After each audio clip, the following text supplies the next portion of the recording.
I was thinking about the John Goodman Transformer from the Transformers movies. You know, he's the military tactical vehicle. We see in the movie that his entire body is covered with weapons that grow out of him. He fires guns that are a part of his body. He throws grenades that are a part of his body. Even his cigar is eventually revealed to be a weapon. So how can he run out of parts of himself? Does he grow ammunition the way people grow hair? How does that work? I don't know. And then, remember when Optimus Prime was all battle damaged and his vehicle mode was a broken down truck with pieces falling off? But then he scanned a new truck and made himself into a new truck, and then when he transformed into robot mode, his robot form was all magically repaired. How did that happen? And also, if the Transformers are in hiding and they can change in their vehicle mode whenever they want, why don't they change themselves into different models and colors? You know, instead of always being the same thing.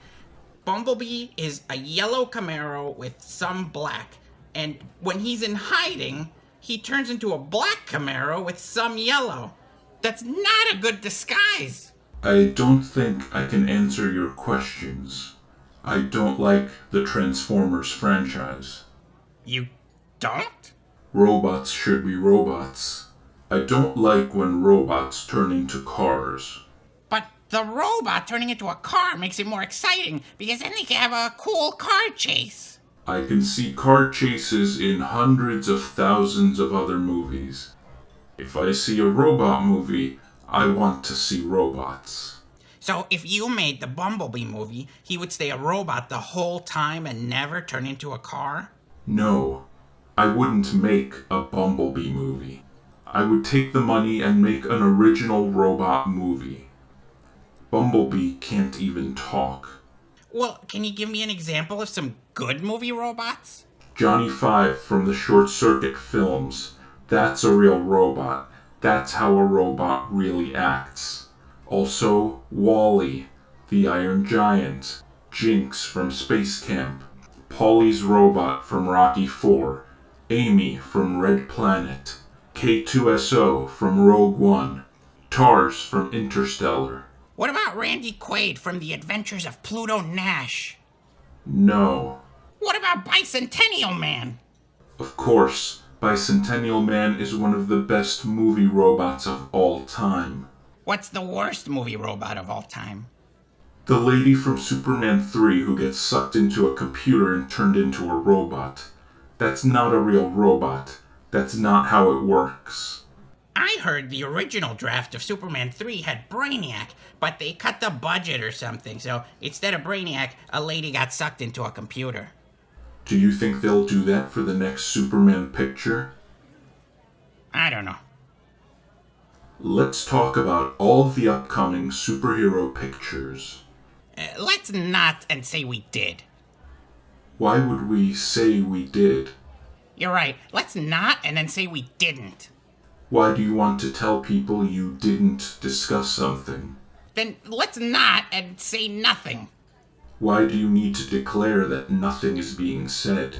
Look, Robot, I just don't want to talk about it, okay? I think I might be done with superhero pictures.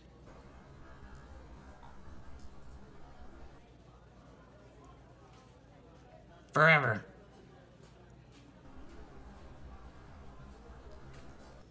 I can't do it. You can't do what? It's too many characters. The last Avengers picture had 40 heroes. It's an ensemble. Think of it as it's a mad, mad, mad, mad world, but not funny and with superheroes. It just keeps getting bigger and bigger. What's the point?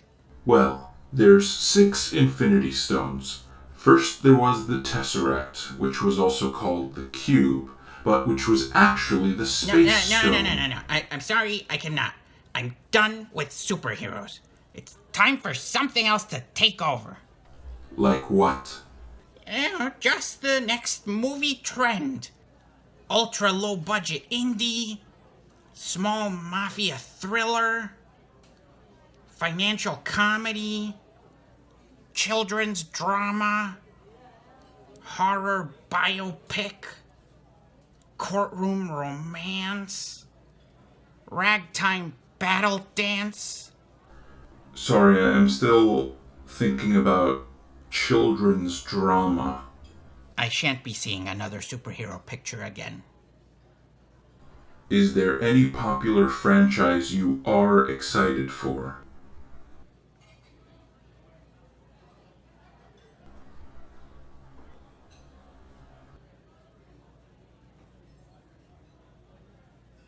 Avatar.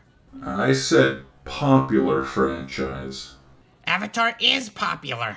I don't know anyone who's excited for Avatar. It's the highest grossing picture of all time! But it's had no cultural footprint. No one talks about it.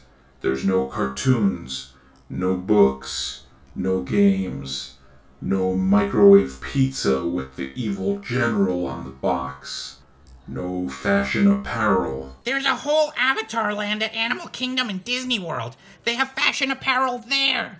Over 10 million people have visited Animal Kingdom since they debuted Pandora, the World of Avatar, and I have never seen someone wearing Avatar fashion apparel in my life. So I must conclude that they do not have fashion apparel there.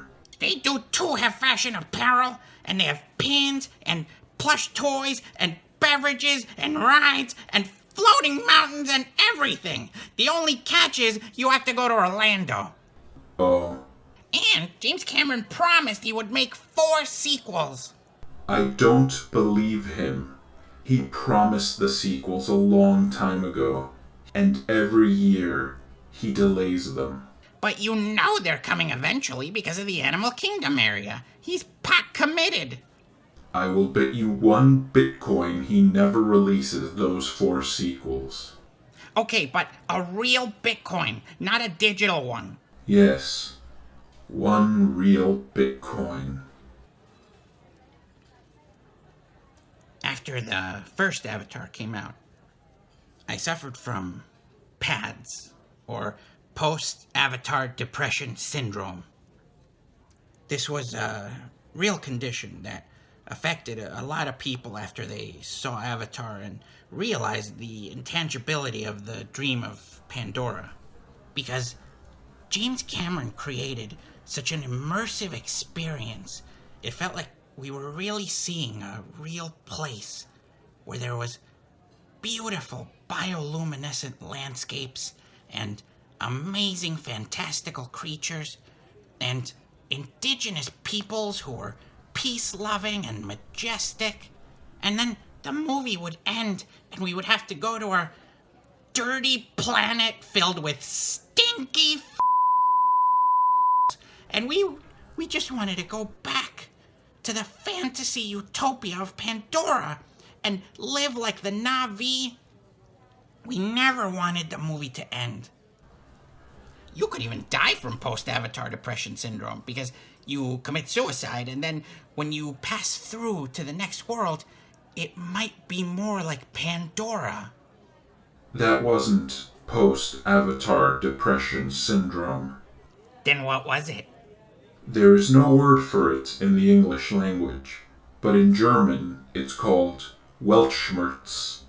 It means the kind of feeling experienced by someone who believes that physical reality can never satisfy the demands of the mind. And it has nothing to do with the movie Avatar.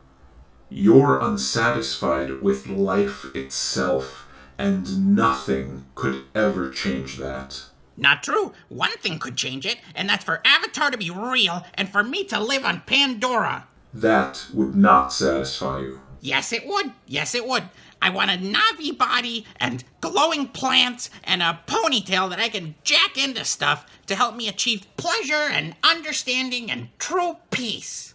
And that would make you ultimately happy? Yes. Maybe they'll make one in Anaheim.